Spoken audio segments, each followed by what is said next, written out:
नमस्कार. इयत्ता 9वी electrical technology प्रकरण क्रमांक 6 पॉवर सप्लाय याची आज आपण माहिती घेणार आहे. विज्ञान प्रयोगशाळा किंवा अभियांत्रिकी प्रयोगशाळेमध्ये वैद्यकीय उपकरणांसाठी 0 ते 240 व्होल्ट इतक्या बदलत्या AC किंवा DC व्होल्टची आवश्यकता असते. आपल्याकडे सिंगल फेजसाठी 240 व्होल्ट एवढे AC व्होल्टेज सर्वत्र उपलब्ध असते, परंतु काही उपकरणासाठी हे व्होल्टेज काही पटीत कमी करावे लागते. गरजेनुसार त्याचे DC व्होल्टेजमध्ये सुद्धा रूपांतर करावे लागते. सध्या मार्केटमध्ये गरजेनुसार बदलते AC आणि DC पॉवर सप्लाय देणारी उपकरणं आपल्याला मिळतात. तर यासाठी आपणास पॉवर सप्लायचे काही प्रकार आहेत, त्यांचा आपण आज अभ्यास करायचा आहे. पॉवर सप्लायचे 2 प्रकार आहेत, AC पॉवर सप्लाय आणि दुसरा आहे तो DC पॉवर सप्लाय. या AC पॉवर सप्लायमध्ये 0 ते 240 व्होल्टपर्यंत AC सप्लायवर चालू होणाऱ्या उपकरणासाठी याचा वापर करतात. या उपकरणाच्या बॉडीवर एक ऑटो ट्रान्सफॉर्मर बसवलेला असतो. याच्या सहाय्याने पाहिजे तेवढे AC व्होल्टेज मिळवता येते. ऑटो ट्रान्सफॉर्मरने सेट केलेले व्होल्टेज समजण्यासाठी एक व्होल्टमीटर बसवलेला असतो. याशिवाय या युनिटला विद्युत पुरवठा करण्यासाठी एक 3 कोअर केबल जोडलेली असते. युनिटच्या समोरील बाजूवर युनिट चालू बंद करण्यासाठी स्विच इंडिकेटर आणि सॉकेट असतो. AC पॉवर सप्लायचा वापर 0 ते 240 व्होल्टपर्यंतचे व्होल्टेज मिळवण्यासाठी केला जातो. पॉवर सप्लायचा दुसरा प्रकार आहे DC पॉवर सप्लाय. या DC पॉवर सप्लायचा उपयोग 0 ते 240 व्होल्टपर्यंतच्या DC सप्लायवर चालू होणाऱ्या उपकरणांसाठी केला जातो. याच्या बॉडीवर सुद्धा एक ऑटो ट्रान्सफॉर्मर बसवलेला असतो आणि त्याच्या सहाय्यानं AC व्होल्टेज मिळवता येते. हे व्होल्टेज रेक्टिफायर सर्किटला जोडून त्याचे DC मध्ये रूपांतर केलेले असते. DC व्होल्टेज समजण्यासाठी त्याच्या बॉडीवर एक व्होल्टमीटर बसवलेला असतो. 3 कोअर केबल वापरलेली असते. पॉवर सप्लायचे हे 2 प्रकार आहेत, AC पॉवर सप्लाय आणि DC power supply.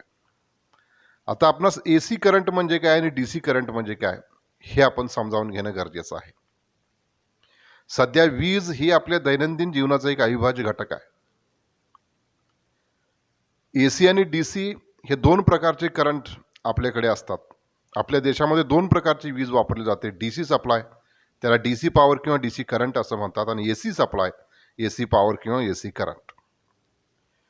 AC supply 2 पद्धतीचा असतो. एक सिंगल फेज AC सप्लाय की जो 240 व्होल्टपर्यंत असतो, आणि 3 फेज AC सप्लाय जे औद्योगिकीकरणासाठी वापरतात 440 व्होल्ट.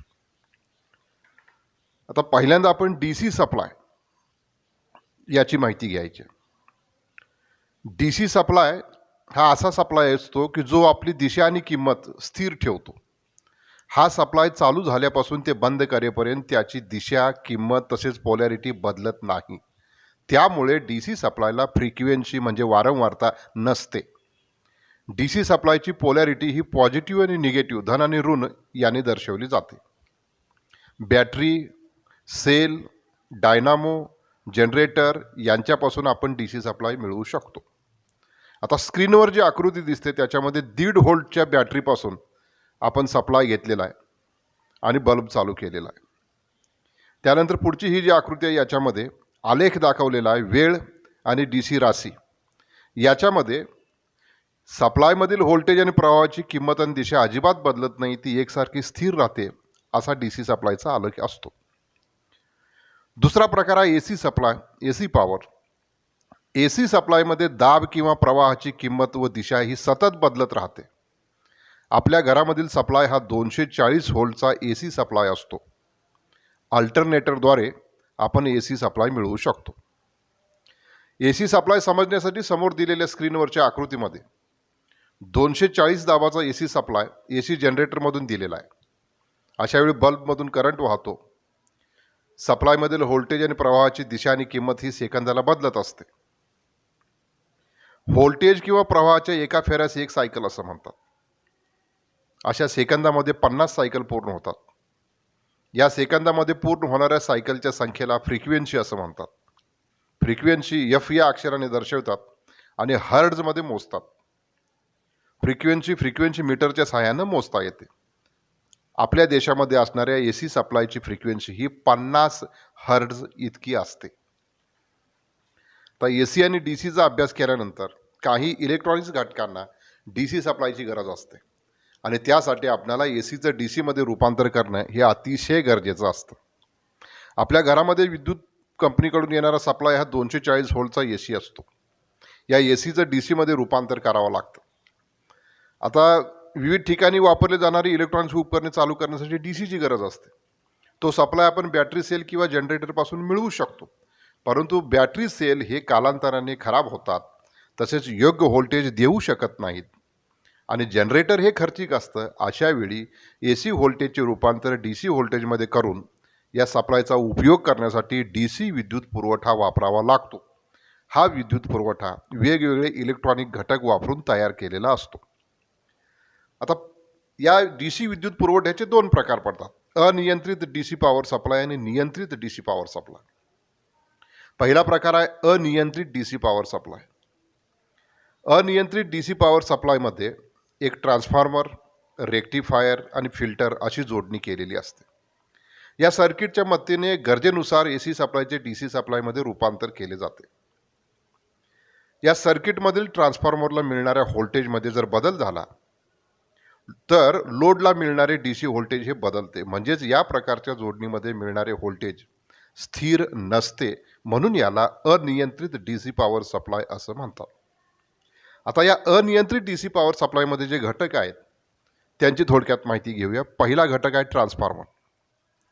ट्रान्सफॉर्मर हे एक असे साधन आहे की ज्याच्या सहाय्याने दिलेले व्होल्टेज वाढवता येते किंवा कमी करता येते. या सर्किटमध्ये ट्रान्सफॉर्मर व्होल्टेज कमी करण्यासाठी वापरलेला आहे. दुसरा घटक महत्त्वाचा आहे तो रेक्टिफायर. रेक्टिफायर म्हणून डायोड वापरलेला असतो किंवा सध्या तयार रेक्टिफायर सुद्धा आपणास मिळतात. रेक्टिफायरमधून 4 टोके बाहेर काढलेली असतात. त्यापैकी 2 टोकांना ए सी सप्लाय दिलेला असतो आणि 2 डी सी सप्लायसाठी वापरलेले असतात. रेक्टिफायरने ए सी सप्लायचे रूपांतर डी सी सप्लायमध्ये केले जाते. डायोडमधून प्रवाह हा नेहमी एकाच दिशेने वाहतो. या गुणधर्माचा उपयोग करून डायोड हा रेक्टिफायर म्हणून वापरला जातो. तिसरा घटक आहे तो फिल्टर. रेक्टिफायर वापरून जे ए सीचं डी सीमध्ये रूपांतर केले जाते ते शुद्ध डी सी व्होल्टेज नसते, तर त्याच्यामध्ये काही ए सीचे घटक असतात. ते घटक काही अंशी काढून टाकण्यासाठी रेक्टिफायर नंतर फिल्टर सर्किट जोडलेले असते. सर्वसाधारणपणे कॅपॅसिटर हा फिल्टर म्हणून वापरतात. सर्किटसाठी कॅपॅसिटर जोडताना तो त्यास मिळणाऱ्या व्होल्टेजच्या डबल व्होल्टेज रेटिंगचा वापरतात. आता पॉवर सप्लाय जे डी सीचे 2 होते, अनियंत्रित सप्लाय झाला, त्यानंतर नियंत्रित डी सी पॉवर सप्लाय. ज्या ठिकाणी स्थिर व्होल्टेजची आवश्यकता असते अशा ठिकाणी नियंत्रित डी सी पॉवर सप्लाय वापरतात. याच्यामध्ये ट्रान्सफॉर्मर, रेक्टिफायर, फिल्टर सर्किट या घटकाबरोबरच व्होल्टेज रेग्युलेटर बसवलेला असतो. या व्होल्टेज रेग्युलेटरमुळे मिळणारे व्होल्टेज हे स्थिर मिळते. ए सीचे डी सीमध्ये रूपांतर करत असताना आणि त्या सर्किटची जोडणी करत असताना ट्रान्सफॉर्मरची टोके ओळखणे, ट्रान्सफॉर्मर सप्लायच्या बाजूला ए सी व्होल्टमीटर जोडणे, ट्रान्सफॉर्मरच्या दुसऱ्या वायडिंगला रेक्टिफायरची टोके जोडणे, रेक्टिफायरची डी सी मार्किंग केलेली टोके फिल्टरला जोडणे, फिल्टर सर्किटला लोड आणि डी सी व्होल्टमीटर जोडणे, या सर्व गोष्टींची काटेकोरपणे अंमलबजावणी करावी लागते. ए सी आणि डी सी पॉवर हे दोन्हीही आपल्याला गरजेचे असतात. इलेक्ट्रॉनिक्स घटकासाठी डी सी पॉवर ही खूप महत्त्वाची असते आणि ती मिळणारी डी सी पॉवर ही एकसारखी असणं, नियंत्रित असणं हेही गरजेचं असतं. या प्रकरण क्रमांक 6 मध्ये आपण ए सी आणि डी सी पॉवर सप्लाय आणि ए सी आणि डी सी करंट यांची माहिती घेतलेली आहे. धन्यवाद.